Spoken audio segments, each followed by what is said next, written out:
낭만서점 64회 시작합니다. 안녕하세요. 제주소년 박경환입니다. 네, 안녕하세요. 평론스는 허입니다. 오늘 아주 산뜻한 시작입니다.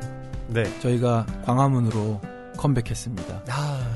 참 저희가 원래 광화문에서 녹음을 했는데 공사를 하기 시작했죠. 네. 그래서 잠시 동안 경환 씨가 또 녹음을 하는 그 스튜디오를 빌려서 네. 마포구에 있는 그쪽에서 녹음을 했었는데 네, 저희 스튜디오에 한 2달, 3달 정도 있었죠. 네, 그쪽도 참 좋았는데 오랜만에 광화문으로 다시 돌아오니까 놀랍도록 바뀌었어요.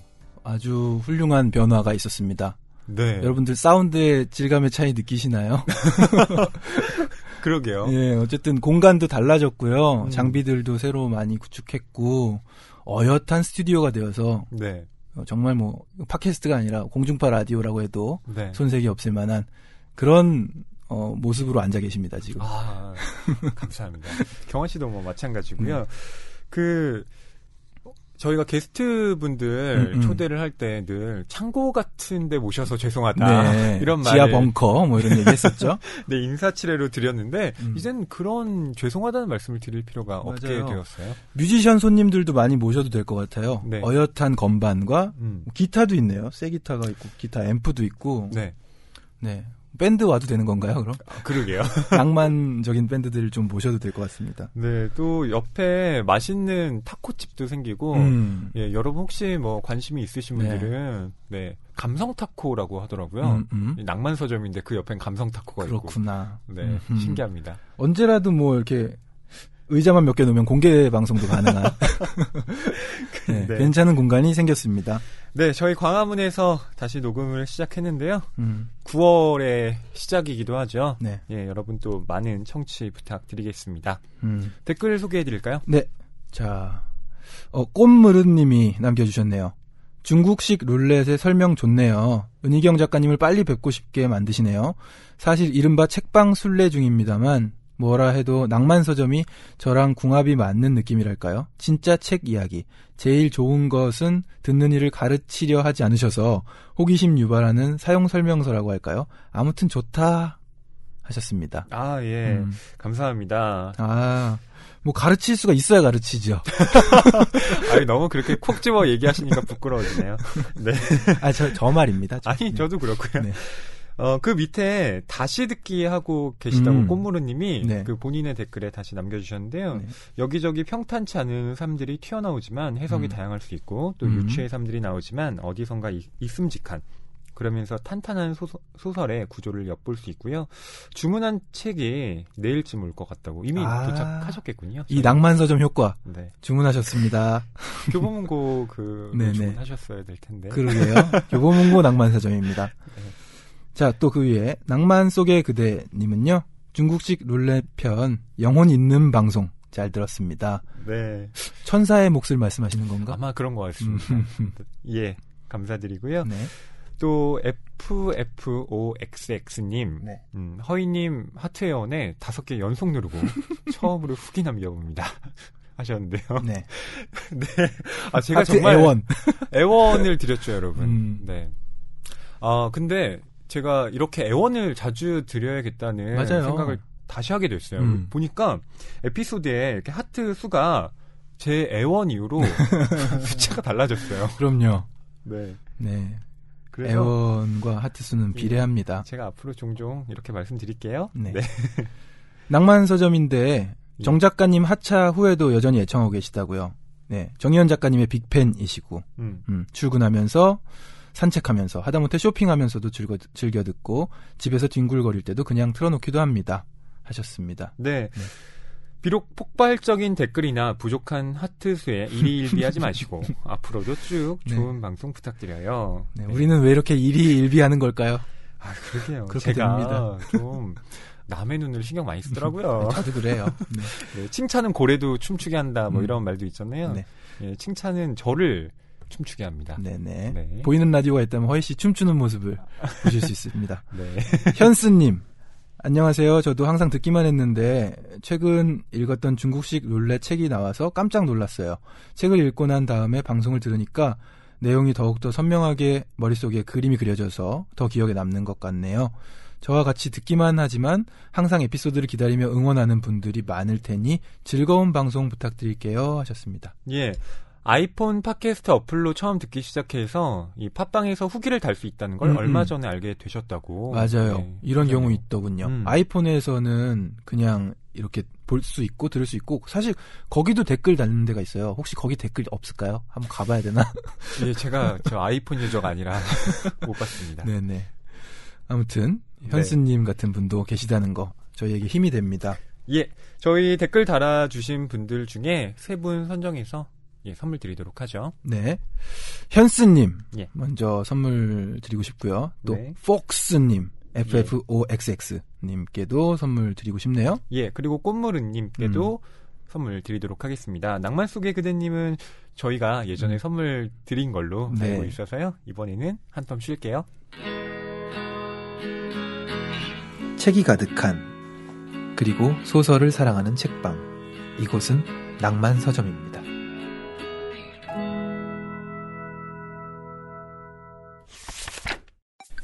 낭만 서점 속 코너죠. 64회. 네. 오늘은 이슈를 담은 책에서 어떤 책을 알아볼까요? 예, 저희가 밀란 쿤데라의 정체성을 다뤘는데요. 그 정체성과 관련되어서 읽어볼 만한 2권의 책 준비했습니다. 네. 네, 첫 번째는 테마 소설집인데요.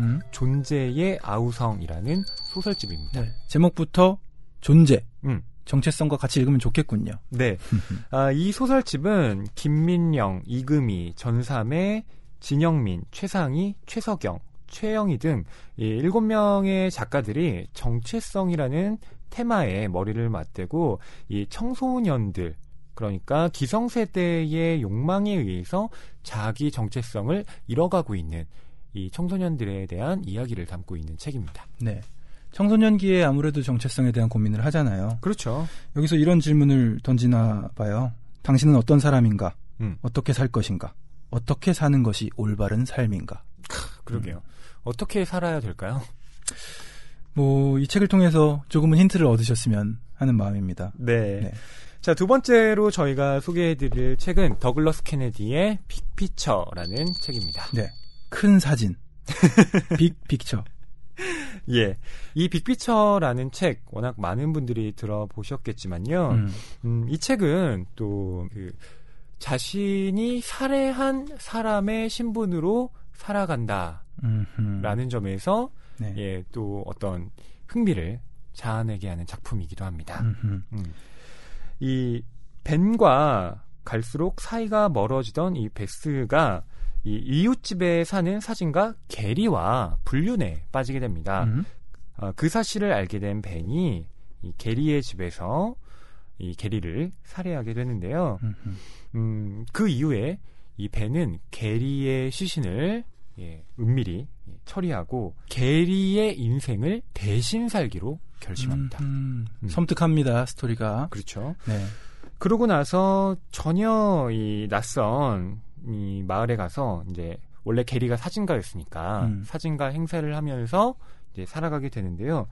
문제는 이 벤이 찍은 사진이 이 지역 신문에 실리게 되면서 그가 일약 유명 사진 작가가 아이고. 돼버렸다. 조용히 살아야 되는데. 그렇습니다. 이건 크리피의 그 니시노 생각도 나고요. 네. 네. 섬뜩합니다. 그렇죠. 그리고 뭐 화차 생각도 나죠. 네. 과연 이 벤이 게리로서 살면서 겪게 되는 이러한 정체성의 문제 역시 또 우리가 한 번쯤 생각해보면 어떨까 싶은데요. 존재의 아우성 그리고 빅피처까지 밀란 쿤데라의 정체성과 더불어서 읽어보시면 좋겠습니다. 네. 네, 오늘 다룰 책은요. 밀란 쿤데라의 정체성입니다. 네, 밀란 쿤데라. 그 이름도 유명한 밀란 쿤데라입니다. 네. 저희가 그 아이템 회의할 때 밀란 쿤데라 얘기는 꼭 나왔었거든요. 맞아요. 근데 이게 미루다가 드디어 더 이상 미룰 수 없다. 네, 이렇게 돼서 한번 다루게 됐습니다. 네. 밀란 쿤데라에 대해서 일단 소개를 좀 해드리도록 하겠습니다. 유명한 작가지만요. 네. 1929년 체코에서 야나체크 음악원 교수의 아들로 태어났습니다. 밀란 쿤데라는 그 음악원에서 작곡을 공부하고 프라하의 예술 아카데미에서 시나리오 작가와 영화 감독 수업을 받았습니다. 농담이 프랑스어로 번역되면서 그는 프랑스에서도 각광받는 작가가 됐고요. 시와 극작품들을 썼고 프라하의 고등영화연구원에서 가르쳤습니다.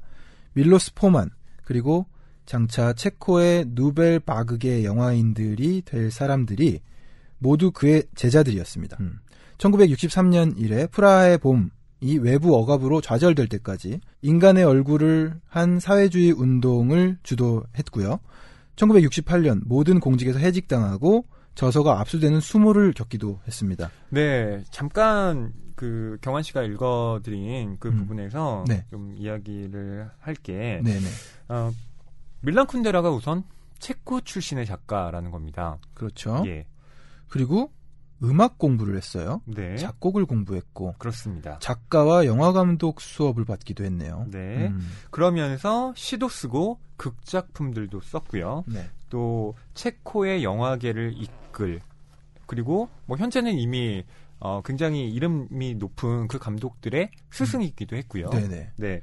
또 체코의 그 프라하의 봄이 이 좌절되면서 이 밀란 쿤데라에 대한 정치적인 억압도 시작되었다는 걸 말씀드려야 할 것 같습니다. 프라하의 봄이라는 거는 이제 1968년에 일어난 민주 자유화 운동이군요. 예, 그렇죠.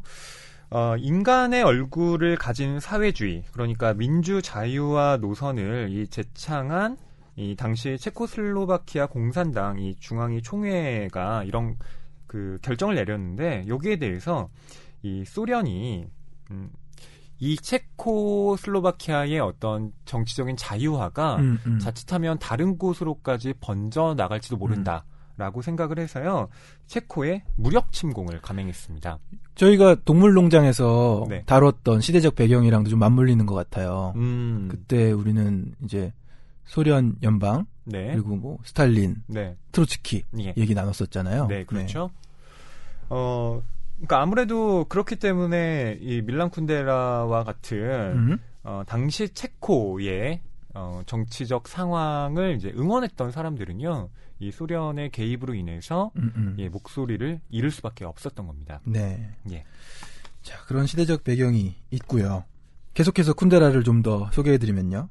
쿤데라는 농담과 우스운 사랑 두 권만을 고국 체코에서 발표할 수밖에 없었고요. 1975년 프랑스로 이주한 후에 르네 대학에서 비교 문학을 강의하다가 1980년 파리 대학으로 자리를 옮겼습니다. 그의 작품으로는 참을 수 없는 존재의 가벼움, 농담, 생은 다른 곳에, 불멸, 느림, 정체성, 향수 등이 있습니다.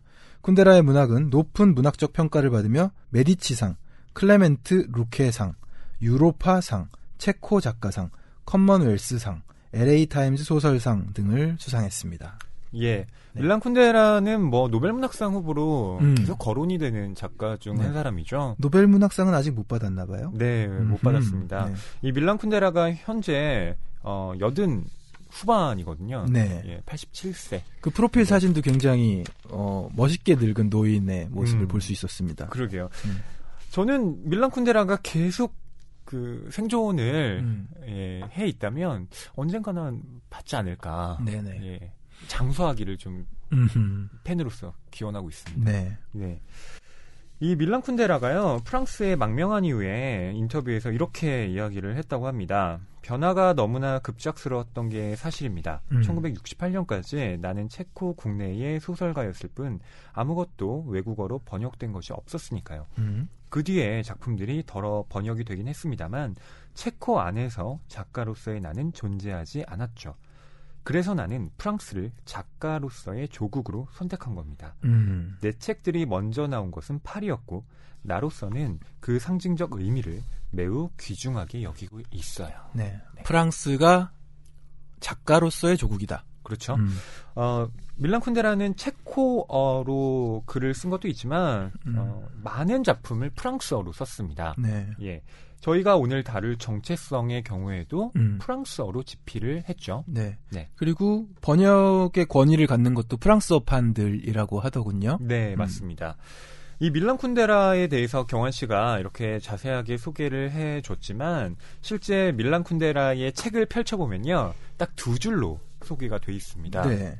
체코슬로바키아에서 태어났다. 1975년 프랑스에 정착했다. 그 멋있는 것 같아요. 예. 책날개의 작가 소개가 짧다는 거는 네. 뭐 밀란 쿤데라가 압력을 가한 걸까요? 이게 밀란 쿤데라의 의지죠. 네, 이게 그러니까 출판사에서 개입을 한 게 아니라 밀란 쿤데라의 모든 책에 이렇게 소개하라. 네, 소개하라라고 한 거죠. 그런 측면에서 저는 이건 유명한 작가만이 이렇게 할 수 있구나. 아니 고집스러운 작가들이 가끔 하더라고요. 이석원 씨, 언니네 이발관의 이석원 형님이 네. 책을 내실 때도 예. 뭐 양력의 언니네 이발관 밴드 뭐 출신이고 뭐 어떤 책을 뭐 냈고 이런 걸 할 수 있잖아요. 네. 그런 걸 전혀 빼고 책날개를 굉장히 간단하게 예. 하는 거를 자신의 의지로 하셨다고 하더라고요. 멋있죠. 저는 그것에 대해서 뭐 개인적으로는 좋다고 생각하는 편인데 문제는 이제 잘 알려지지 않은 작가들의 경우에는 그런 게 역효과가 날 수 있습니다. 그러니까요. 네. 예.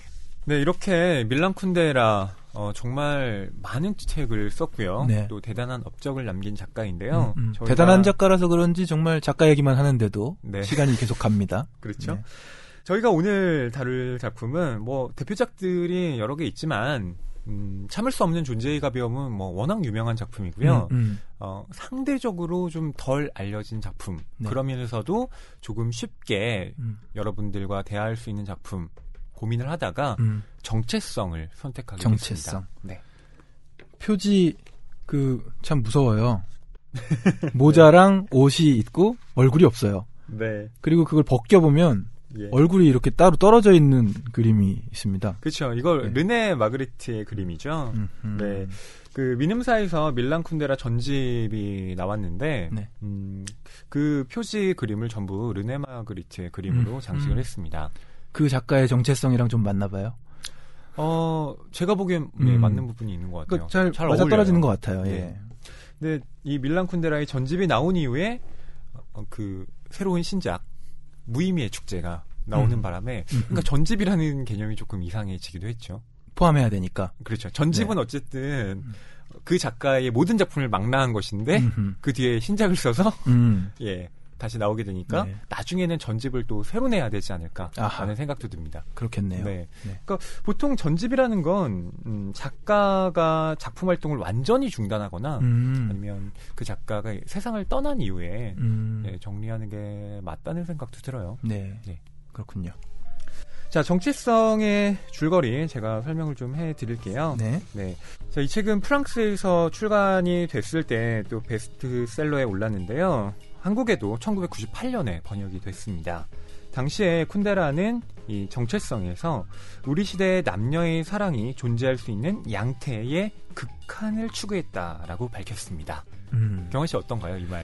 어려워요. 양태, 극한 뭐 이런 게 나옵니다. 경원 씨 철학과 출신이잖아요. 그래도 뭐 일상 언어가 아니잖아요. 남녀의 사랑이 존재할 수 있는 양태의 극한. 뭘 생각하고 이렇게 표현하신 건지 좀 곰곰이 생각을 해봐야 될 것 같습니다. 예. 특히 이 밀란 쿤데라는 철학적 소설, 철학적인 주제가 가득 담긴 작품을 쓰기로 유명한데요. 이 소설은 51개의 짤막한 장들로 이루어져 있습니다. 두 사람이 등장하는데요. 한 사람은 샹탈, 다른 한 사람은 장마르크입니다. 두 사람의 시점이 교차되면서 이야기가 진행되는데요. 5살 된 아들이 죽고 샹탈은 남편과 이혼을 합니다. 그녀는 광고회사에 취직해 지금은 애인인 장마르크와 살고 있는데요. 어느 날 샹탈은 다른 남자들이 자신에게 더 이상 관심을 가지지 않는다라는 사실에 서글퍼합니다. 샹탈의 마음을 풀어주고 싶은 장마르크는 그녀를 기쁘게 할 방법을 생각해내는데요. 그것은 시라노라는 익명의 이름으로 샹탈에게 사랑 고백을 담은 편지를 보내는 것이었습니다. 어떤 남자인지 모르는 사람에게서 사랑의 고백을 담은 편지를 받은 샹탈은 설렘을 느끼게 되는데요. 그런 그녀를 보며 장마르크는 묘한 질투심에 사로잡히게 됩니다. 샹탈과 장마르크의 사랑, 이후 어떤 운명을 맞닥뜨리게 될까요? 네. 이게 읽기가 참 힘들어서 예. 과연 이 내용이 주요한 것인가 하고 처음에는 의문을 가졌어요. 그래요? 근데 그 스토리로 이어져 가더군요. 그러니까 경환 씨가 그 읽기가 힘드셨다고 하셨는데 네네. 어떤 점에서 그러셨나요? 글쎄요, 처음엔 솔직히 얘기해도 되나요? 그렇죠. 번역 문제 아니야? 이런 생각도 했어요. 네. 네. 번역이 좀 더 쉽게 해줄 수 없었을까? 이런 궁금증도 좀 가졌는데, 예. 글쎄요, 뭐 쿤데라가 이미 뭐 이게 어려운 표현들 막 문장이 안 끝나고 막 예. 그래서 어렵다. 예. 그러니까 쉽게 술술 읽히는 것은 아니니까. 그리고 뭐 서사가 팽팽해가지고 네. 다음엔 어떤 이야기가 펼쳐지는 거지? 이런 기대를 가지고 읽지 못한 장이 한 10장 정도? 예. 그러니까 계속해서 짧게 끊어지잖아요. 50장까지 있는데. 그러다가 이렇게 방금 말씀해 주신 것처럼 네. 편지를 그 몰래 쓰고 그 편지를 받은 샹탈이 예. 이상한 느낌, 설렘을 갖기도 하고 하는 그런 이야기 속에서 계속 어떻게 되는 걸까 하고 쫓아가기는 했습니다. 네. 하지만 또 그게 주요한 게 아닌 것처럼 다른 얘기들을 계속 하잖아요. 그렇죠. 그래서 어려웠습니다. 네. 이 방송 초반부터 경환 씨는 쉽지 않았다라고 네네. 말씀을 해주셨는데요. 그 밀란 쿤데라에 대한 어떤 작품의 접근이 사실 그렇게 정말 쉽진 않아요. 네. 예, 저도 밀란 쿤데라의 작품을 읽지만 이 작품들에 따라서 특히 무의미의 축제 같은 경우는 예, 이게 도대체 어떻게 해석을 해야 될까라고 생각이 들 정도로 좀 난감하기도 했거든요. 그 책이 이끌어가는 대로 나를 맡기기가 쉽지가 않았어요. 그냥 이거를 그냥 슉슉 읽자니 그냥 이해하지 못한 채로 페이지가 너무 많이 넘어가고 다 생각을 정리하면서 읽자니 너무 오래 걸리고 그렇죠. 예, 그런 독서였습니다. 하지만 밀란 쿤데라는 아마 후자의 방법을 택하기를 원했을 겁니다. 네. 예, 빨리 읽히는 소설을 이 밀란 쿤데라는 절대 지향하지 않고요. 계속해서 성찰할 수 있는, 네. 사유할 수 있는 그런 지점들을 마련해 놓고 있는데요. 이 밀란 쿤데라가 소설에 대해서 이런 견해를 밝힌 적이 있습니다. 네. 통일성이 없는 소설을 상상하기란 어려운 일이죠. 누보 로망의 실험들조차도 행동의 통일성에 바탕을 두고 있죠. 그러나 제 생각으로는 소설의 일관성을 보장해주는 더 깊은 무언가가 존재합니다. 주제의 통일성이 바로 그것이죠. 제 생각으로는 소설이란 상상적 인물을 통해 관찰된 실존에 대한 성찰입니다. 실존에 대한 성찰. 예. 예. 누보 로망이 누군지 일단 잘 모르겠고요. 네. 아무튼 어렵네요. 예, 쉽지는 않습니다. 뭐 잠깐 예, 풀어서 설명을 해드린다면, 그러니까 밀란 쿤데라는 제가 보기엔 그 실존에 대해서 쓴다라고 이야기를 했잖아요. 네. 근데 뭐 경환 씨도 이미 아시다시피 실존이란 세상에 내던져진 예, 사람들, 기투된 그러니까, 존재. 그렇죠. 예, 갑자기 하이데거 막 나오는데 어떤 무목적적인 그 삶 속에서 우리는 어떻게 행동해야 하는지 그런 방황들 속에서 이제 인간이 나아가야 할 바를 예, 또 고민하는 지점들을 저희가 또 실존이라는 개념에 넣고 생각을 하게 되는데요. 그렇죠. 밀란 쿤데라는 그렇게 자신이 창조해낸 인물들을 통해서 도대체 방향이 정해지지 않은 그런 삶 속에서 우리는 어떻게 살아야 할 것인가를 보여주고 싶어 했던 것 같아요. 그렇기 때문에 뭐 이 소설을 비롯해서 다른 에세이나 뭐 다른 작품들에서도 끊임없이 실존에 대한 이야기를 또 하고 있는 것이고요.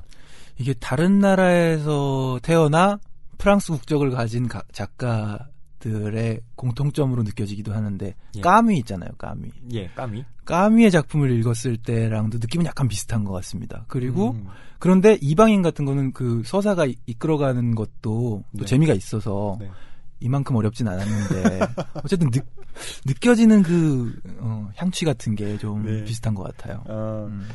근데 이 쿤데라의 경우에는 저는 이 작가가 특히 실존에 대한 고민을 했던 건 아무래도 그 자신이 이 공산주의, 그러니까 체코에서 성장을 해 나가면서 처음에는 그 공산주의에 대한 열렬한 어떤 열정을 가지고 있다가 그것이 경색되고 또 어떤 폭력적으로 변하는 그런 지점들을 체험하게 되면서 도대체 내가 믿고 있던 이데올로기라는 것이 네.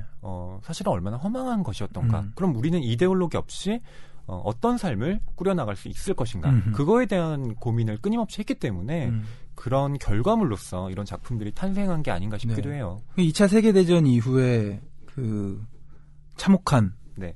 인간에 대한 성찰이 또 실존주의를 낳았듯이 뭐 네. 그런 비슷한 선상에 놓여 있네요. 예. 네. 그리고 저는 밀란 쿤데라가 프랑스가 아니라 만약 미국에 갔다면 이 정도로 성공하지는 못했을 거란 생각도 듭니다. 왜죠?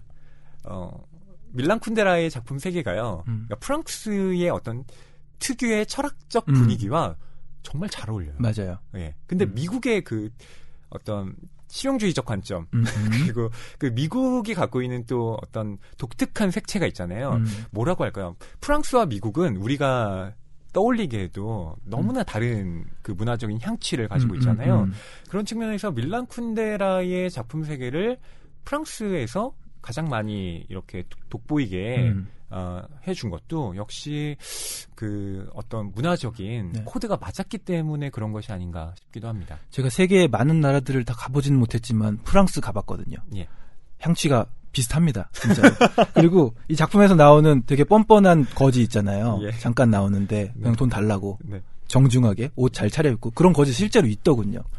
그러니까 이렇게 한글로 번역돼서 우리가 읽다 보면은 네. 한 푼만 도와주십시오였나 대사가? 예. 이게 안 어울리잖아. 이런 거지가 없으니까. 그냥 한 푼만 줘. 예. 근데 프랑스에는 그런 거지 있더라고요. 오, 네. 실제로 있군요. 저희가 정체성 선택을 한 건 여하튼 그럼에도 불구하고 사랑 이야기이기 때문에 네. 또 기묘한 그 코드가 심어져 있잖아요. 여자친구가 남자들이 더 이상 나를 돌아보는 것 같지 않아 라고 하니까 이제 남자친구가 그 여자친구를 기쁘게 해주기 위해서 그렇죠. 익명의 편지를 쓰는 것인데 이거 자체가 또 재미있는 설정이 아닌가요, 경환 씨? 재미있죠. 그리고 결국에는 그 편지를 자기가 보냈으면서 네.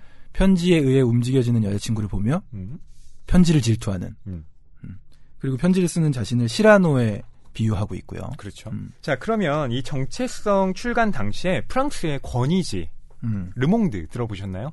르몽드. 네. 뭐 많이 인용되죠. 르몽드의 기사들. 예. 그 르몽드에서 정체성에 대한 서평 기사가 나왔는데요. 그 부분을 경환 씨가 좀 읽어주시면 어떨까요? 네. 예. 제가 한번 읽어보겠습니다. 정체성은 밀란 쿤데라가 들려주는 신성한 사랑의 푸가이다. 51개의 악절 속에서 순간과 영원, 나와 타자 사이의 모호한 경계에 관한 대화를 듣는다. 사랑하는 여자와 다른 여자를 혼동하는 것. 그는 얼마나 여러 번 이런 일을 겪었던가. 그때마다 놀라움은 또 얼마나 컸던가. 그녀와 다른 여자들의 차이점은 그렇게 미미한 것일까? 이 세상 무엇과도 견줄 수 없는 그가 가장 사랑하는 존재의 실루엣을 어떻게 알아볼 수 없단 말인가. 이 작품은 쿤데라가 쓴 기존 소설의 연장이 아니다. 완전히 새로운 시작이다. 매우 무서운 소설이며 두 목소리가 숨막힐 정도로 얽혀있는 이중창이다. 더욱 무서운 것은 아무도 그 무게를 잴 수 없다는 것이다. 이러한 평가에도 불구하고 역시 이 소설에서도 쿤데라가 이전 소설에서 다루었던 인간 실존이 가진 가벼움의 문제를 제기하고 있다. 더불어 그는 인간과 인간 사이의 차이점보다는 유사성이 더 많다는 것은 은연중에 비추고 있다. 예. 신성한 사랑의 푸가. 네. 사실 그 푸가 음악적 형식 중에 하나잖아요. 그러니까요. 예. 바흐 예. 뭐 이렇게 들어본 적 있는 네. 그런 건데 저 자세히는 모릅니다. 클래식이잖아요. 예. 네. 근데 그 보면 이 밀란 쿤데라가 그 음악적인 요소를 소설에 많이 도입하고 있습니다. 그러니까 51개의 이 악절이라고 서평 기사에서 표현을 했는데요. 네네. 그러니까 이걸 단순한 어떤 소설이 아니라 일종의 악보로서 예, 이야기를 하고 있다는 거죠. 그런 측면에서 보면 원래 50개의 장으로 끝냈어도 되는데 마지막에 한 장을 더 붙여서 색다른 변주를 가하고요. 또 50장이 전개되는 와중에서도 샹탈과 장마르크의 관점을 계속해서 교차시키면서 네. 예, 마치 하나의 악곡이 연주되고 그 다음 새로운 악곡이 등장해서 예, 어떤 그 변화를 이뤄가는 네, 그런 방식으로 네. 또 소설을 써 나가고 있죠. 이 서평 기사가 어렵기는 하지만 도움이 많이 됐어요. 그쵸. 이걸 읽고 또 이 소설을 접하니까 이게 교차되면서 좀 얘기가 진행되고 마지막에는 작가의 시점? 예. 그렇죠. 1996년 가을 프랑스에서 멋있는 것 같아요. 꼭 작가들이 그 계절을 넣더라고요. 은희경 작가님이 사인해 주실 때도 늦여름이라고 하셨나? 예. 네. 그렇죠. 따라하려고요. 네. 갑자기 은희경 작가님 얘기하시니까 저희 밀란 쿤데라 하게 된 네. 계기 중에 하나가 은희경 작가님과의 이제 그 대화를 마치고 다음엔 어떤 책을 할까 고민을 하다가 그 밀란 쿤데라를 은희경 작가님이 또 정말 좋아하시거든요. 그래서 은희경 작가님의 그 연상으로 저희가 또 밀란 쿤데라를 하게 된 것인데요. 약간 연결 지점이 있는 거군요. 네, 그렇게 매개가 됐습니다. 저도 은근히 그렇게 느끼긴 했는데 우리 한국의 순수 문학 또 은희경 작가님의 또 알듯 모를 듯한 그 표현들 속에서 밀란 쿤데라로 이어지는 그렇죠. 낭만 사전입니다. 밀란 쿤데라가 갖고 있는 냉소와 풍자가 은희경 작가님한테도 많은 영향을 미쳤죠. 그렇군요. 네. 자, 정체성을 저희가 이렇게 설명을 드렸는데요. 낭독을 좀 해드리면 어떨까요? 네. 이제 작품을 정말 좀 읽어드려야 여러분들도 얼마나 모호한지 체험하실 수 있을 거고요. 아니, 근데 이게 그 쿤데라 소설 중에 그렇게 모호한 소설이 아니에요. 쿤데라 치고는 덜 모호하지만. 네. 저는 상대적으로 서사가 괜찮은 작품이라고 생각했습니다. 그리고 너무 또 서사가 뚜렷하지 않아서 오히려 해석하는 재미도 있었고요. 네네. 네. 자, 이 두 사람이 그 노르망디 해변가에 휴가를 떠나게 되는데요. 지금 먼저 샹탈이 이 호텔에 와 있습니다. 그리고 뒤늦게 장마르크가 이제 샹탈과 합류하게 되는데요. 우선 샹탈이 바닷가를 산책하며 생각한 것, 그리고 장마르크와 어떤 대화를 나누는지 낭독을 해드리겠습니다. 샹탈은 생각했다. 남자들이 아빠화되었다고. 그들은 아버지가 아니라 아빠일 뿐이며 그것은 아버지의 권위가 없는 아버지를 의미한다. 샹탈은 유모차를 밀고 동시에 한 아이는 업고 한 아이는 안고 가는 아빠를 유혹하는 상상을 해본다. 부인이 쇼윈도 앞에 멈춰선 틈을 타 남편 귀에 약속 시간을 속삭여보는 것이다. 그는 어떤 행동을 할까? 아기를 주렁주렁 단 크리스마스 트리로 변한 남자가 여전히 낯선 여자에게 한눈을 팔 수 있을까? 등과 배에 매달린 아기가 짐꾼의 행동에 짜증을 내며 악을 쓰지는 않을까? 샹탈은 이런 발상이 재미있다고 생각해서 유쾌해졌다. 그리고 중얼거렸다. 남자들이 결코 더 이상 나에게는 한눈을 팔지 않는 그런 세계에서 살고 있다. 그녀는 산책을 하는 몇몇 아침잠 없는 사람들과 더불어 백사장이 갔다. 썰물 때였다. 그녀 앞으로 모래사장이 1km에 걸쳐 펼쳐져 있었다. 노르망디 바닷가에 와본 지도 꽤 오래전 일이라 사람들이 바닷가에서 즐기는 연날리기와 모래썰매 같은 유행 스포츠에 대해 아는 것이 없었다. 연날리기란 무서우리만큼 견고한 뼈대 위에 색색까지 천을 단단히 씌우고 각각 한 손에 한 줄씩 잡고 올리거나 내리거나 빙글빙글 돌도록 여러 방향으로 조종하는 놀이인데 여는 거대한 풍뎅이와 비슷한 소리를 내며 날다가 이따금 추락하는 비행기처럼 모래에 코를 박고 떨어지기도 했다. 놀랍게도 연을 날리는 사람들은 아이도 청소년도 아닌 성인이 대다수였다. 여자는 하나도 없고 항상 남자였다. 사실 그들은 아빠인 것이다. 악이 없는 아빠. 부인들로부터 탈출하는 데 성공한 아빠들. 그들은 정부의 집으로 달려가지 않고 해변가로 달려와 노는 것이다. 다시 한번 뻔뻔한 유혹에 대한 생각이 떠올랐다. 두 줄을 잡고 고개를 젖히고 자기들 장난감에 소란스러운 비행을 바라보는 남자들 뒤로 접근하여 가장 음탕한 단어로 에로틱한 초대를 귀에 속삭여보는 것이다. 그들의 반응? 추호도 의심할 나이가 없다. 그녀를 쳐다보지도 않고 휙 내뱉을 것이다. 꺼져. 난 바빠. 그렇다. 남자들은 결코 그녀에게 눈길을 주지 않을 것이다. 네. 샹탈이 뭔가를 느끼고 있습니다. 네. 아, 난 끝났구나. 비슷한 그런 여자로서 네. 매력이 없나? 남자들이 날 더 이상 쳐다보지 않아. 네. 하는 그런 감정을 느꼈습니다. 그렇습니다.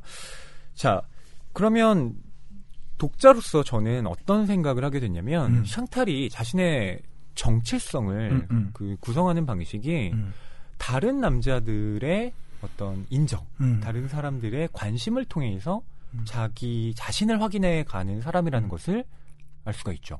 역시 평론가시라 그렇게 생각하시는군요. 저는 이 부분을 읽자마자 샹탈이 어떻게 생긴 여자일까 막 상상해.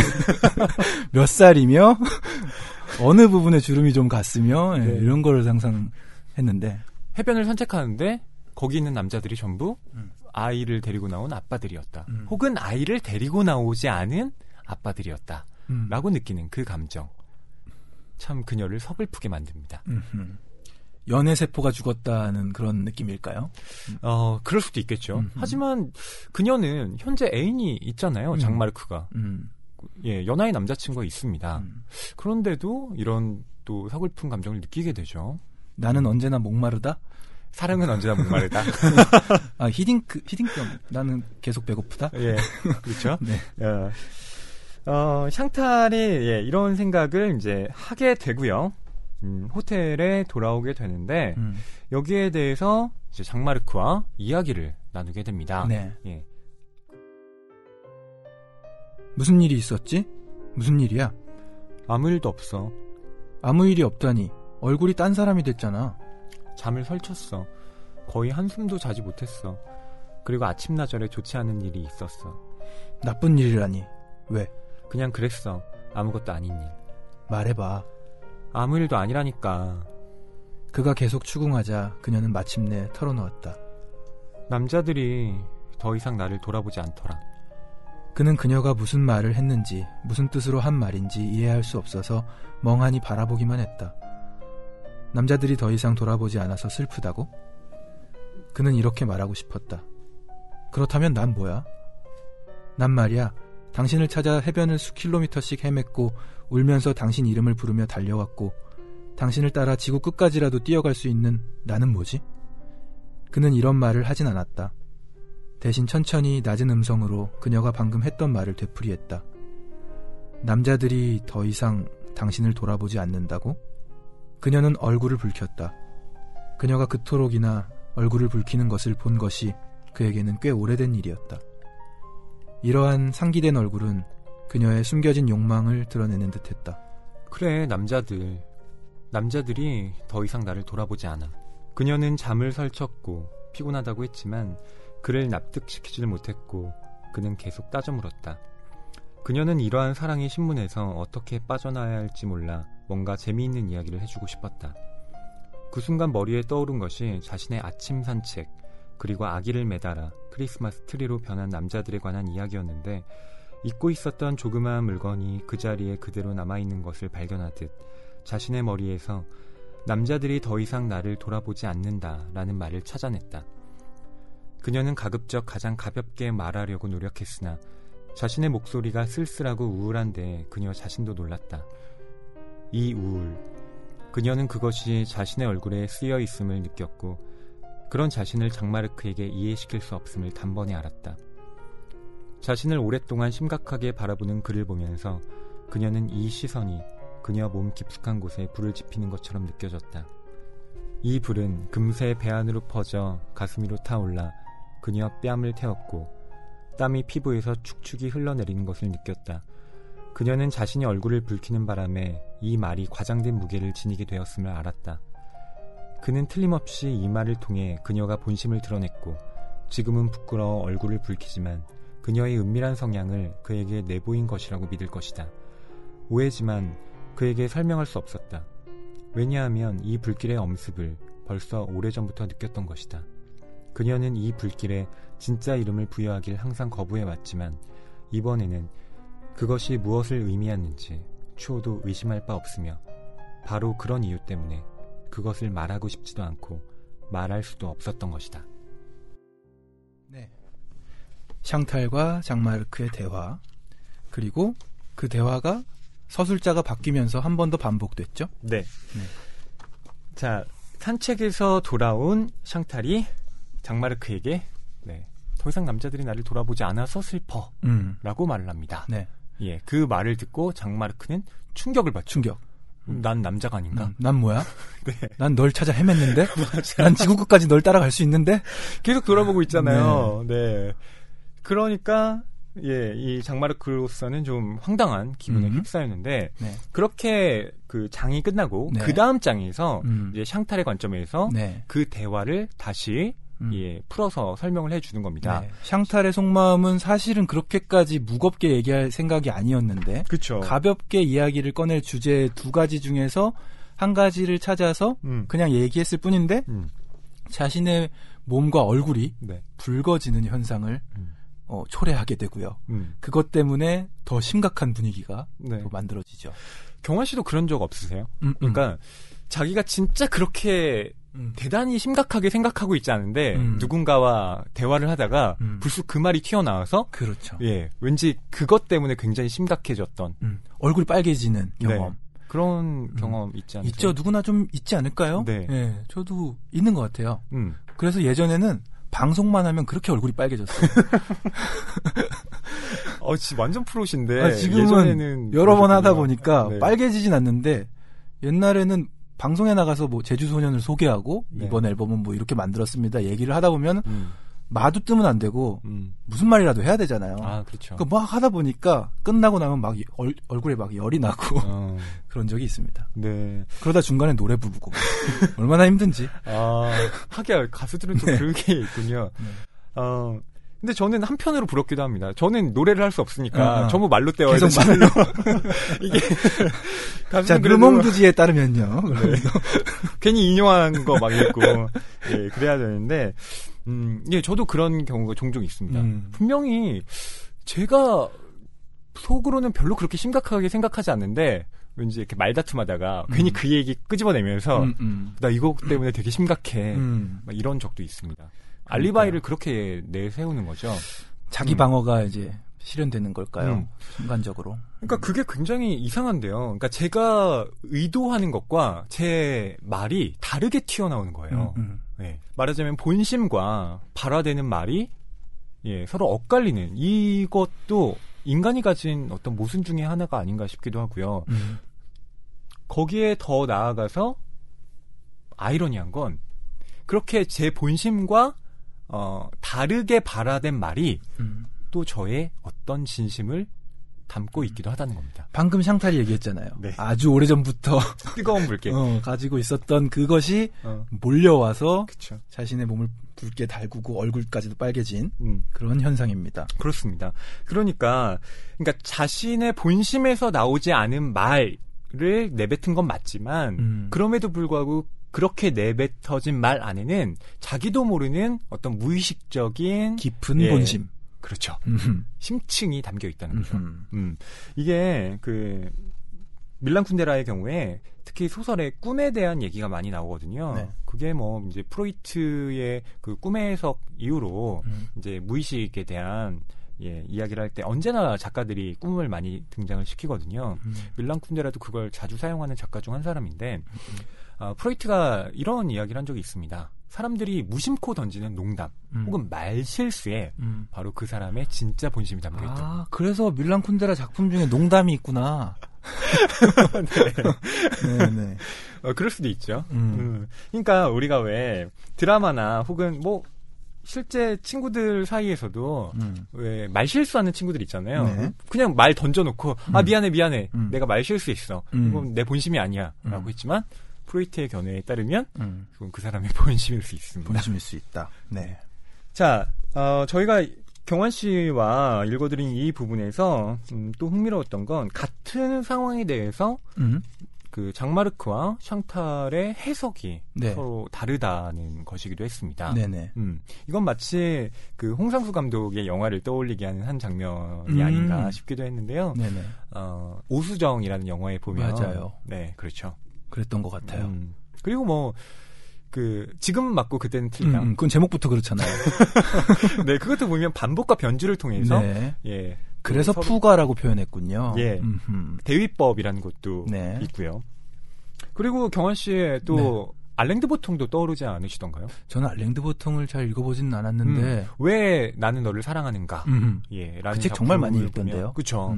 그것 역시 어떤 철학적 사유의 바탕을 둔 사랑론이라고 할 수 있는데요. 보면 역시 같은 상황에 대한 남녀의 해석 차이 예, 뚜렷하게 드러나고요. 그걸 보면 그 진실이라는 건 결코 하나가 아니라는 생각이 저는 항상 들거든요.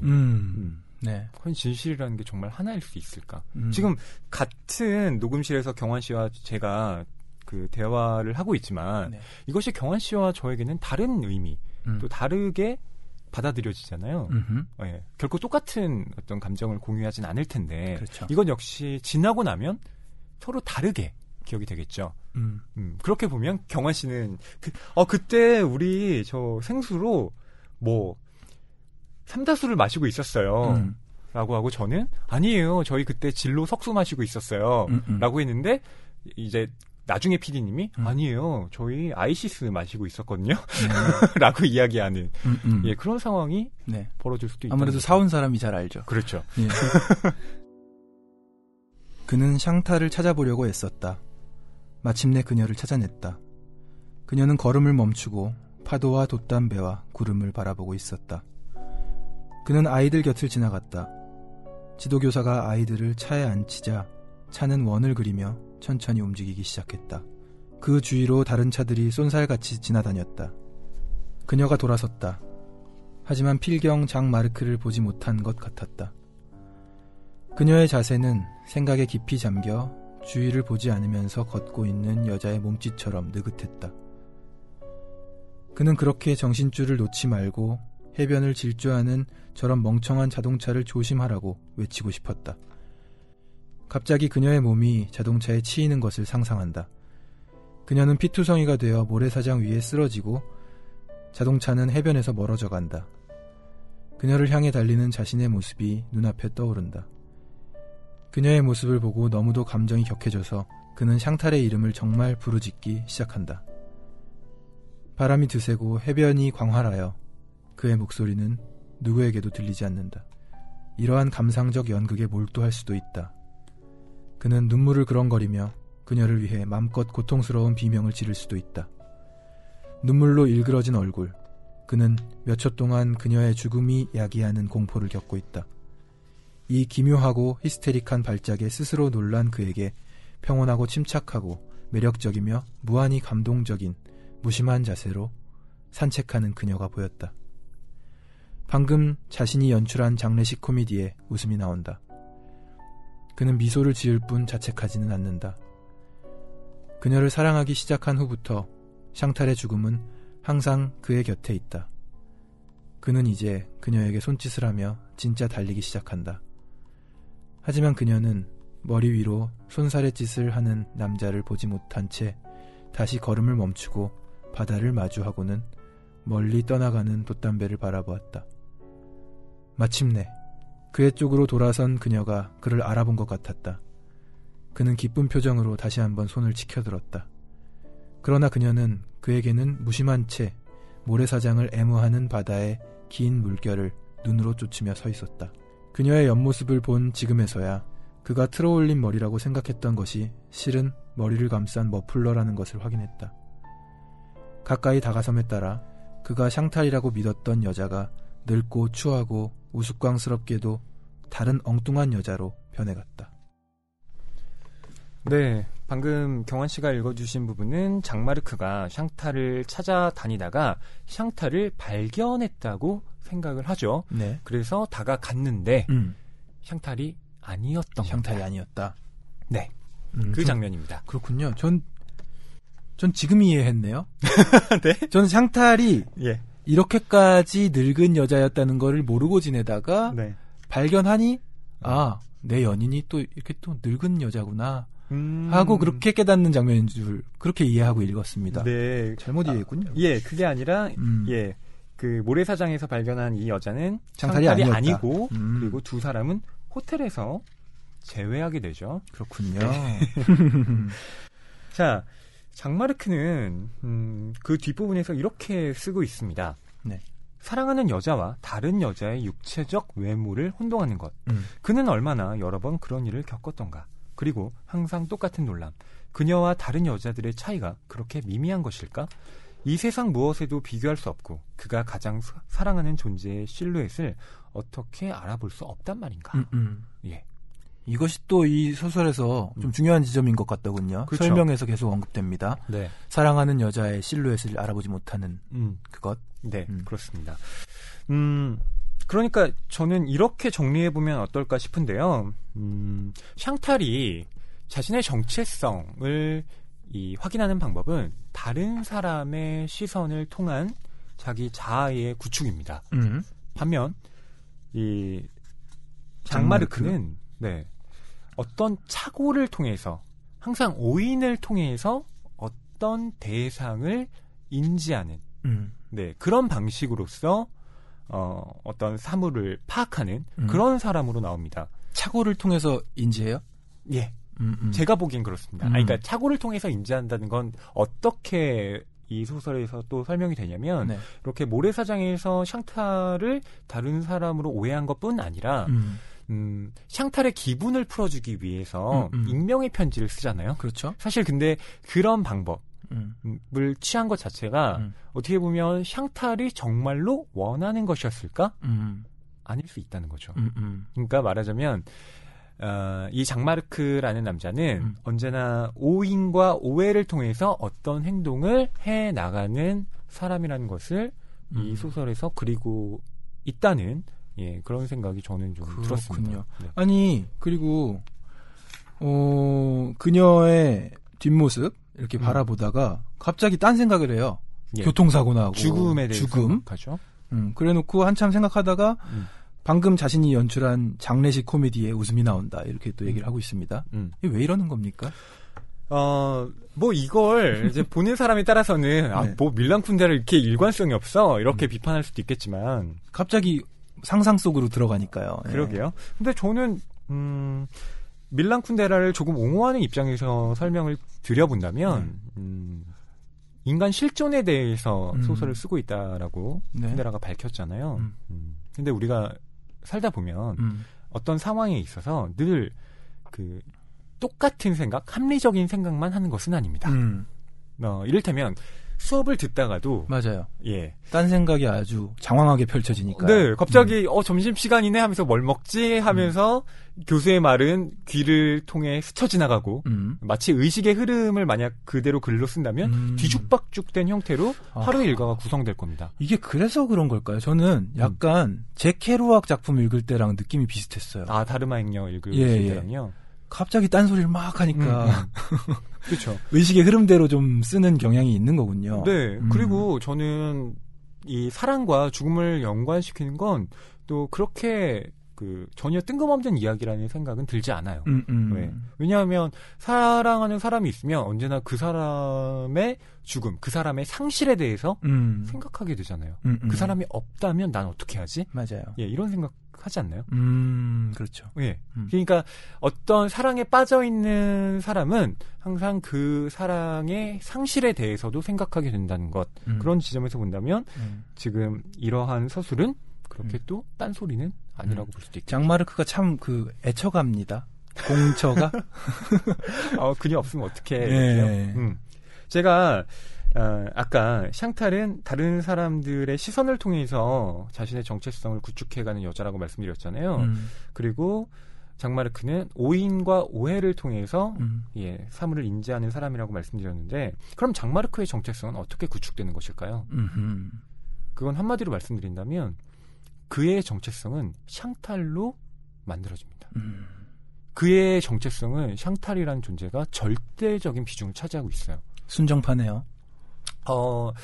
그걸 순정파라고도 볼 수 있겠죠. 다르게 본다면 그 역시 자기의 정체성, 그러니까 자신의 중심이 없는 사람이라고 할 수도 있겠죠. 그렇군요. 네. 이제서야 이 소설의 제목과 이 소설이 이야기하고 있는 것들이 좀 이해가 되어가는 그런 기분입니다. 우리 네? 이거 먼저 하고 책 읽으면 안 돼요? 무슨 말씀? 좀 허희 씨랑 면담을 한번 하고 책을 읽으면 훨씬 나을 것 같아요. 아유, 네, 낭만서점 청취자 여러분들은 그런 좋은 점을 누리시길 바랍니다. 예. 자, 이러한 장마르크가 샹탈을 위해서 익명의 편지를 쓰기로 결심합니다. 네. 편지의 마지막 그 서명을 CDB라고 하거든요. CDB. 예. 병원 씨 CDB 기억나십니까? 무슨 저축은행 같기도 하고. CDB 뭐죠? 예. 그게 시라노 드 베라주라크의 약자입니다. 네. 예. 시라노가 인물이 실존 인물이고 또 네. 희곡으로도 쓰여진 작품의 캐릭터잖아요. 예, 네. 그렇습니다. 시라노 연애조작단 맞아요. 영화도 있고요. 네. 이민정 씨 나왔던가? 네. 예, 맞습니다. 시라노 연애조작단이 그 뒤에서 이제 말하자면 그 사람을 연출시키고 예, 그 사랑이 이루어지도록 돕는 사람들을 이야기했잖아요. 근데 시라노라는 작품을 보면 역시 연애 편지를 대신 써주다가 예, 정말 네. 예, 이 시라노라는 인물은 코가 너무 커가지고 추남이라서 예. 사랑하는 그 여인에게 직접 다가가지 못하고 대신해서 연애 편지만을 써주는 그런 캐릭터죠. 예, 이 에드몽 로스탕의 시라노라는 작품이 있는데요. 원래 이 시라노는 시인이자 검사입니다. 근데 이 사람이 그 사촌 누이 록산을 예, 마음속 깊이 사랑하고 있는데 이 자신의 감정을 전하지는 못해요. 예, 그러던 중에 이 록산이 젊은 귀족인 크리스티안과 사랑에 빠지게 되고 이 시라노는 이 크리스티안 대신에 이 록산에게 연애 편지를 써줍니다. 대필. 그렇죠. 예. 이건 그 손예진, 조승우 주연의 영화 클래식에서도 좀 나왔던 네. 네, 대필. 그렇습니다. 네. 그러니까 시라노라는 이 인물이 상징하는 건 결국 예, 그러니까 어떤 익명으로서 그 사람에게 이제 어떤 사랑의 마음을 전하는 예, 그런 캐릭터라고 할 수 있는데 바로 장마르크는 그런 시라노가 되기로 결심을 한 겁니다. 네. 네. 특이한 점이 있다면은 편지를 쓴 사람도 장마르크, 편지에 의해서 질투하고 있는 것도 장마르크. 그렇죠. 네. 그러니까 여기서 또 흥미로운 장면은 1인 2역을 하고 있어요. 네. 이 장마르크가 샹탈에게 이 편지를 보내잖아요. 이 샹탈의 반응이 참 흥미롭습니다. 옷장에다 숨겨요. 네. 속옷 밑에. 네. 그러니까 편지가 왔다고 장마르크에게 얘기하지 않습니다. 맞아요. 네. 당연히 이 장마르크가 기대했던 반응이 이런 거예요. 이거 어떤 남자가 나 좋아한다고 편지 보냈더라? 나 아직 죽지 않았어. 이렇게 그렇죠. 얘기해 주길 바라는데 그런 기쁨을 주기 위해서 애인에게 몰래 편지를 쓴 건데 예. 아무 말도 하지 않아요. 깜짝 같았나. 예, 장마르크로서는 이게 뭘까? 왜 나한테 숨기는 거지? 라고 또 역시 생각을 하게 됩니다. 네. 이 샹탈에게 편지를 장마르크가 처음엔 이렇게 보냅니다. 나는 당신을 스파이처럼 따라다닙니다. 당신은 너무 아름답습니다. 이렇게 하고 예, 한 줄이 아니죠. 네, 2줄을 써서 보냈는데 네. 근데 이게 이 소설의 맥락상 보면 뭐 이렇게 이해는 되지만 제가 받으면 좀 무서울 것 같아요. 스파이 뭐 따라다닌다고 스토커 느낌이 확 들잖아요. 네네. 네. 그래서 저라면 약간 섬뜩할 수도 있겠다는 생각이 들지만 여하튼 그녀는 뭐 처음에 미묘한 감정을 가지면서 이제 편지를 숨기는 거죠. 그렇습니다. 그리고 이 편지에 대해서 또 말씀을 드려야 할 게 이 편지를 통해서 샹탈이 변해간다는 겁니다. 굉장히 이게 중요하게 이 소설에서 다뤄지고 있는데요. 네. 다른 편지들도 이제 속속 들이닥쳤고 그녀는 그것을 점점 무시할 수 없게 되었다. 라고 시작하면서 이 샹탈이 변모해 가는 과정을 소설이 설명해주고 있습니다. 네.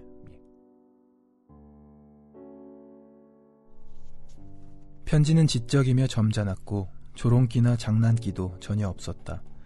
발신자는 아무것도 원하지 않고 아무것도 요구하지 않고 그 무엇도 물고 늘어지지 않았다. 그는 현명하게도 혹은 교활하게도 자신의 개성, 삶, 감정, 욕망을 어둠 속에 감춰두었다. 그는 스파이였다. 오로지 그녀에 대해서만 말했다. 그것은 유혹이 아닌 숭배의 편지였다. 혹시 거기에 유혹이 있었다면 장기적 안목으로 계획된 것이다. 하지만 그녀가 방금 받은 편지는 보다 대담했다. 사흘 동안 당신을 보지 못했습니다. 당신을 다시 보았을 때 너무도 가볍고 위로 떠오르고자 갈망하는 당신 모습에 나는 경탄하고 말았습니다. 당신은 존재하기 위해서는 춤을 추고 위로 솟구쳐야만 하는 불꽃을 닮았습니다. 어느 때보다도 늘씬한 몸매로 당신은 경쾌하고 디오니소스적이고 도취한 듯한 야만적인 불꽃, 그 불꽃에 둘러싸여 있더군요. 당신을 생각하며 나는 알몸 위에 불꽃으로 엮은 외투를 던졌습니다. 당신의 하얀 육체를 추기경의 주홍색 외투로 가렸습니다. 이렇게 가리운 당신 몸, 빨간 방, 빨간 침대, 빨간 추기경 외투, 그리고 당신, 아름다운 빨간 당신이 눈에 선합니다. 며칠 후 그녀는 빨간 잠옷을 샀다. 집으로 돌아와 자신의 모습을 거울에 비춰보았다. 이리저리 비춰보며 잠옷자락을 천천히 끌어올렸고 자신이 이토록 늘씬한 적이 없었고 피부도 이토록 하얀 적이 없었다고 느꼈다. 예, 이 편지에 빨간 방, 네. 빨간 침대, 빨간 추기경 외투, 빨간 당신이 눈에 선하다라고 하니까 네. 이 편지에 쓰인 대로 샹탈은 빨간 잠옷을 네. 삽니다. 그러고 나서 장마르크와 관계를 맺습니다. 네. 아니, 이 편지에 의해서 조종이 좀 되고 있고요. 자존감도 좀 높아지네요. 그렇습니다. 자신이 거울을 보면서 내가 이렇게 늘씬했던 적이 있었던가 하면서 편지에 의한 변화라고 볼 수 있겠죠. 그렇죠. 그걸 보면서 장마르크는 한편으로는 기가 막힌 겁니다. 뭐야. 내가 원할 때는 그렇게 해주지 않더니 그 몰래 받은 어떤 편지에 의해서는 자신이 사랑한 여자가 그렇죠. 이렇게 변할 수 있구나. 그러니까 자기가 보낸 편지에 자기가 질투하는 이상한 상황에 빠지게 되는 겁니다. 네. 참으로 오묘합니다. 네. 그걸 보면서 이 장마르크는 이렇게 생각을 하는데요. 그는 그녀가 전보다 더 즐겁게 옷을 입고 더 쾌활해진 것을 보고 행복했지만 동시에 자신의 성공에 분했다. 예전에는 그가 부탁을 해도 그녀는 빨간 진주 목걸이를 걸지 않았다. 그런데 다른 사람 말에는 복종하는 것이다. 시라노는 질투 없이 살 수 없다. 참 질투가 날 법합니다. 지금 상황이. 그렇죠? 아니 그렇게 목걸이 한번 걸어달라 그래도 걸고 다니지 않고 무거워 뭐 이랬겠죠. 그렇죠. 네, 무겁다고 했으니까. 근데 지금 편지에 의해서는 움직여진 이 여자 목걸이를 걸고 거리를 활보합니다. 그렇죠. 뭡니까? 그러게요. 그러니까 저는 이 정체성이라는 제목을 단 이 작품이 좀 오묘하다고 생각되는 것이요. 정체성을 탐구하는 데 있어서 우선 사랑을 테마로 하되 그 두 사람이 어떻게 지금 서로를 그 오해하고 그리고 그 한 사람은 또 그 오해를 조장하는 역할을 맡았잖아요. 편지를 통해서. 그러면서 그 편지를 통해서 자기 자신의 어떤 성공에 또 분하기도 하는 그러니까 이중적인 모습을 보여준다는 점에서 밀란 쿤데라가 대단히 유능한 작가라는 걸 설명해 주죠. 그러니까 정체성이라는 제목이 붙은 이 소설의 인물들은 정체성이 다른 외부적인 요인에 의해서 흔들리고 있는 이런 상황이군요. 그렇죠. 그러면서 그것들을 자기 자신이 조장하는 것이기도 하고요. 예, 그런 혼란을요. 이 정체성에 대해서 장마르크와 샹탈이 서로 대화를 나누는 장면도 있습니다. 그 장면에 이 소설에 또 중요한 내용이 담겨져 있는데요. 저희가 읽어드릴게요. 장마르크를 무관심에서 해방할 수 있는 사람은 다른 누구도 아닌 바로 그녀다. 그가 동정심을 느낄 수 있는 것은 오로지 그녀라는 매개를 통해서일 뿐이다. 그는 이런 말을 하고 싶었지만 감상적으로 보일까봐 부끄러웠다. 게다가 정반대되는 다른 생각이 불쑥 떠올랐다. 그런데 그를 인간과 맺어주는 유일한 존재를 잃는다면 그는 그녀의 죽음을 생각하는 것이 아니라 그보다 섬세한, 딱히 포착할 수 없는 어떤 것을 생각했고 바로 이 생각이 얼마 전부터 그를 따라다녔다. 어느 날 그가 더 이상 그녀를 알아보지 못하게 되는 것. 어느 날 샹탈은 그가 함께 살았던 샹탈이 아니라 그가 샹탈이라고 착각했던 해변의 그 여자라는 사실을 깨닫는 것. 어느 날 샹탈이 보여주었던 확실성이 환상이라는 것이 밝혀지고 그녀 역시 모든 다른 사람들과 마찬가지로 무심하게 변하는 것. 그녀가 그의 팔을 잡았다. 무슨 일이야? 다시 우울한 표정이네. 며칠 전부터 당신이 우울하다는 걸 알았어. 무슨 일이야? 아무것도 아니야. 말해봐. 요새 무엇 때문에 그렇게 우울한 거야? 당신이 아닌 다른 사람이라는 상상을 했었어. 뭐라고? 당신이 내가 상상하는 사람이 아닌 다른 어떤 사람이라는 생각을 했어. 당신의 정체성에 대해 내가 착각을 했다는 생각.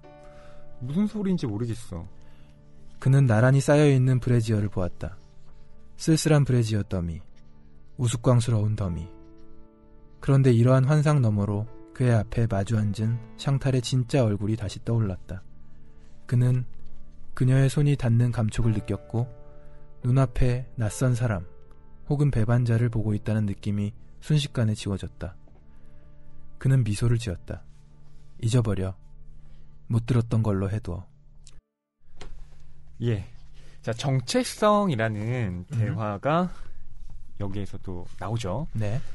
당신이 내가 상상하는 사람이 아닌 다른 어떤 사람이라는 생각을 했다. 당신의 정체성에 대해 내가 착각을 했다. 네. 장마르크는 이렇게 말을 하고 있는데요. 지금 약간 이를 악물고 말해야 되는 거 아닙니까? 약간 삐져서 이렇게. 그럴까요? 네. 당신의 정체성에 대해서 내가 착각을 했다. 근데요, 당연히 착각을 할 수밖에 없지 않을까요? 경화 씨 어떻게 생각하세요? 그러니까 착각을 했다는 게 좀 밝혀진 거 아닌가요? 자기야 봐라 나 이런 편지 받았다 이걸 기대했는데 그 편지를 오히려 브래지어 밑에 숨기고 있는 자신의 연인. 아, 내가 알던 샹탈이 아닌데 이 여자가 무슨 꿍꿍이로 이 편지를 나에게 숨기나? 그러니까 거기에서 촉발된 게 맞긴 하지만 사실 그 전부터 네. 지금 장마르크는 그녀를 제대로 인식하지 못하고 있었잖아요. 바닷가에서 그녀를 찾을 때 다른 사람을 샹탈로 오인하기도 하고요. 계속 샹탈로 받아들이지 못하는 상황들이 그 앞에 복선처럼 깔려 있었습니다. 네. 그런 측면에서 본다면 내가 사랑하는 사람이 과연 그 사람인가? 그 사람의 정체성을 내가 알 수 있다고 우리는 확신할 수 있는가? 그럴 수 없음을 그걸 모르고 결혼해가지고 다들 고생하는 거예요. 경환 씨. 아 그런가요? 네, 뭐 저의 경우를 말하는 건 아니지만요. 대부분의 경우. 그러니까 알아가는 과정이죠. 그건 근데 너무나 필연적인 거 아닐까요? 그러니까요. 그러니까 뭐 그런 얘기들 많이 하잖아요. 나도 나를 모르는 게 당신이 나를 어떻게 모르는데. 알아? 그렇죠. 난 너를 알겠느냐? 그렇죠? 타타타가 갑자기 나오는데. 예. 그러니까 정체성이라는 것 자체가요. 결코 자신이 형성하는 게 아니라는 네, 그런 철학적 테마부터 시작해서 언제나 다른 사람들로 하여금 나의 정체성이 만들어지고 그렇기 때문에 그 정체성은 일관되지 않고 언제나 변모한다는 것. 그럼으로써 나를 바라보는 누군가는 항상 나에 대해서 오인할 수밖에 없다는 것. 이것에 대해서 소설을 통해서 굉장히 많이 얘기를 하고 있다는 아주 숨가쁘게 깨달아야 되네요. 네. 저는 이 소설을 보면서 이런 생각들을 하게 되는데 경환 씨는 어떠셨나요? 저는 지금 이제야 조금씩 알게 되는 것 같습니다. 사실 지금 낭독하면서도요. 내용이 새롭게 들어와요. 그냥 읽을 때 사실 우리가 워낙에 서사가 강한 작품들 공포 특집으로 3부작하고 막 이래서 다음 이야기들을 막 기대시키고 끌어당겨주고 이런 소설에 적응돼 있다 보니 야, 적응이 좀 안 되는 독서였지만 또 이렇게 우리 방송하면서 마주 앉아서 새롭게 그래서 이 소설의 제목이 정체성이구나 이런 것들을 좀 느끼는 시간을 지금 갖고 있습니다. 그렇습니다. 네. 저는 나와 너는 과연 어떻게 증명될 수 있는가 뭐 저희 방송 제목이 이것이기도 한데요. 그런 증명한다는 것 자체 나는 나를 어떻게 증명할 수 있는가 그리고 당신은 당신을 어떻게 증명할 수 있는가 이런 물음을 또 새롭게 던져볼 수 있지 않을까 싶어요. 이런 물음에 의해서 별로 그럴 수 없다는 그 결론에 도달하게끔 하려는 작가의 의도가 있는 거 아닐까요? 그렇죠. 그러니까 그거 자체가 굉장히 불분명하다는 거죠. 그러니까 명확하게 뭐 당신은 누구입니까? 라고 했을 때 저는 허입니다. 허이라는 사람을 그리고 당신이 과연 증명할 수 있습니까? 유치원에서부터 하네요. 이런 부름은. 당신은 누구십니까? 헐씨가 잘 받아주지 않는 부류의 개그를 제가 예. 했습니다. 나는 햄님입니다. 네네. 네. 받았어요, 저. 네네. 네. 그렇죠. 참 밀란 쿤데라의 이 정체성에 대해서 저희가 이 르네 마르그리트 얼굴이 드러나지 않는 이 그림으로 이 장식이 된 것도 네. 예, 그런 측면에서 또 어울린다고 생각이 훌륭한 또 책 아트워크입니다. 네. 그러니까 저희가 뭐 이 밀란 쿤데라에 대해서 정말 오늘 방송을 통해서 맛보기만 네. 예, 사실 한 거거든요. 맞아요. 맛보기예요. 이 뒤에 정체성의 어떤 중요한 부분은 더 이어집니다. 맞아요. 저희가 딱 중간까지만 이야기한 뒤에가 거예요. 재밌어요. 막 쫓아가고 알게 되고 예. 그리고 뭐가 뭔지 모르는 상황들이 또 펼쳐집니다. 과연 이것이 환상인가? 현실인가?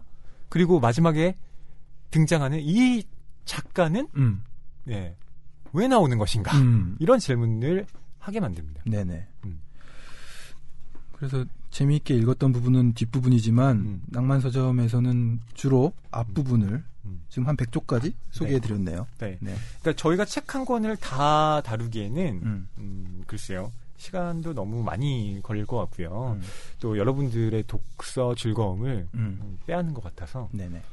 뒤에가 이 두 사람의 어떤 심리 게임이라고 할까요? 또 흥미진진하게 펼쳐집니다. 예, 여러분께 일독을 권해드리고 싶고요. 네.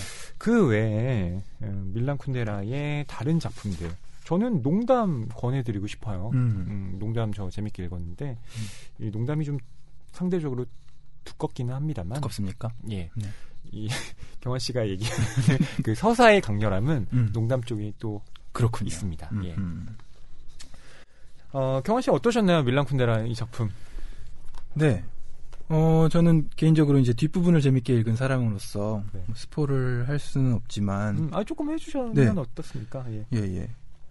이 장마르크의 쓸쓸함이 저에게 전해지더군요. 말은 안 했지만 떠나버리는 그녀 그리고 자신이 돌아올 때까지 집을 비워줘야 하는 그런 운명 같은 것. 그렇죠.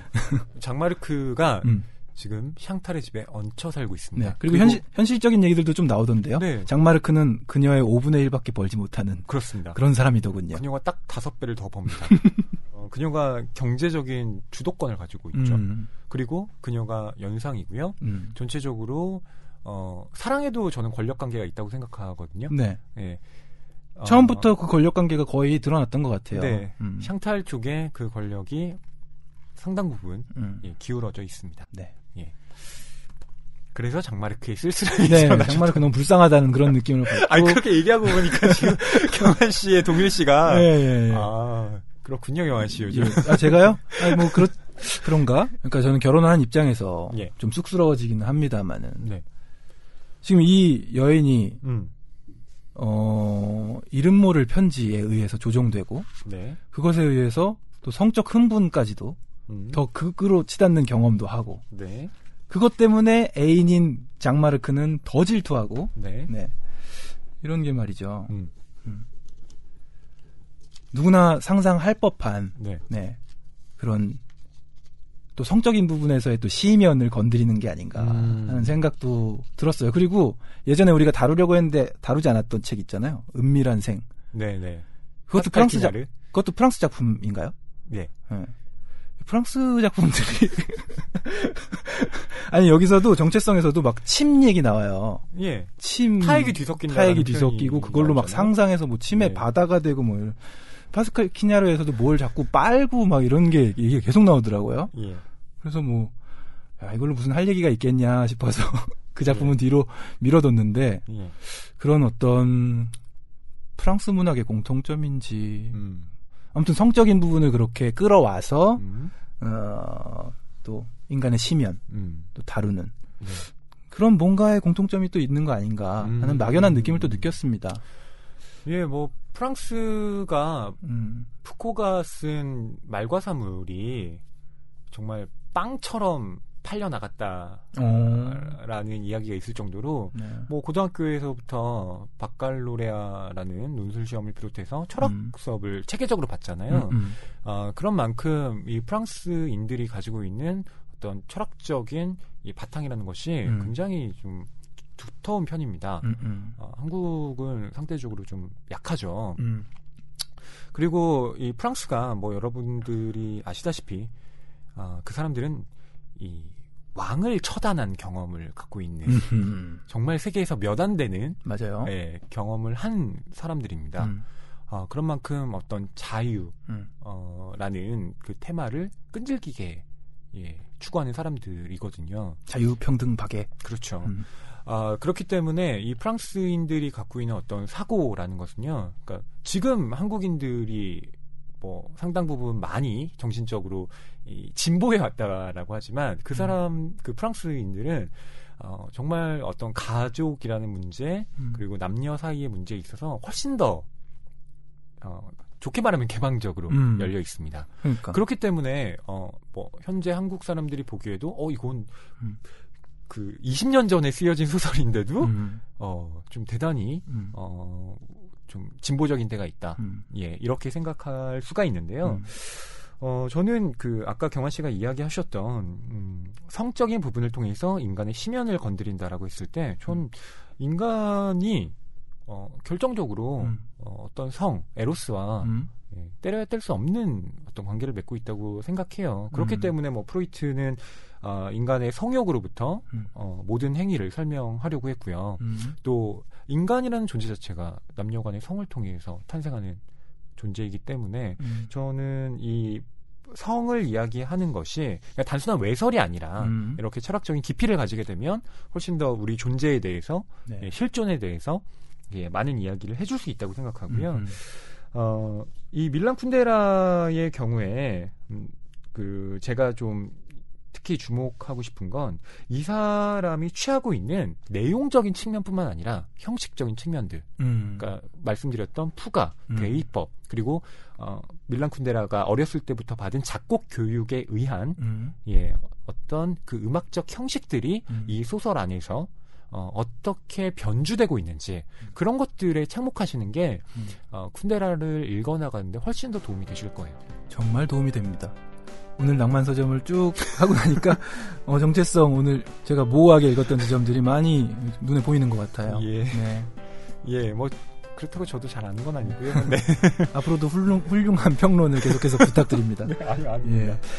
어쨌든 이번 기회를 통해서 하게 돼서 약간 그 저의 부채감을 좀 털어버린 듯한 물을 만나신 것 같아요. 느낌도 좀 있고요. 다음에 또 다른 밀란 쿤데라의 작품을 해보고 싶다는 생각도 듭니다. 또예요? 경환 씨 되게 저 농담이나 아니면 삶은 다른 곳에 농담이라고요? 저희는 다음 시간에요 조정래 작가의 풀꽃도 꽃이다로 돌아오겠습니다. 재밌던데요? 저 벌써 반 정도 읽었어요. 많이 기대해 주시고요. 네. 낭만서점 64회는 오늘 이렇게 마치도록 하겠습니다. 다음 주에 뵐게요. 감사합니다.